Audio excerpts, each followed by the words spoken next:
तर लाडकी बहीण योजनेवरून महायुतीमध्ये श्रेयवादाची लढाई सुरू झाली आहे। मी मुख्यमंत्री असताना लाडकी बहीण योजना सुरू केली। उपमुख्यमंत्री एकनाथ शिंदे यांनी पुनरुच्चार केलाय। तर देवाभाऊ असेपर्यंत लाडकी बहीण योजना बंद होणार नाही, मुख्यमंत्री देवेंद्र फडणवीस यांनी हे वक्तव्य केलंय।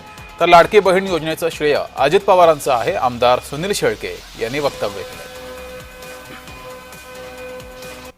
त्याही वेळेस लोकांनी विरोध केला, कोर्टात गेले, अमक केलं तमक केलं, पण त्यांना काही त्यांचं चालू दिलं नाही। त्यांनी खोडा घातला, पण माझ्या लाडक्या बहिणीने त्यांना चांगला जोडा दाखवला आणि विधानसभेतून हद्दपार करून टाकला। काही लोक म्हणाले आता यांना मोठा विजय मिळाला, आता हे भाजपवाले विजय मिळाल्याबरोबर लाडकी बहीण योजना बंद करतील। माझ्या लाडक्या बहिणींनो, 1 वर्ष झालं योजना बंद झाली नाही आणि जोपर्यंत तुमचा देवाभाऊ मुख्यमंत्री आहे ही योजना कधीच बंद होणार नाही।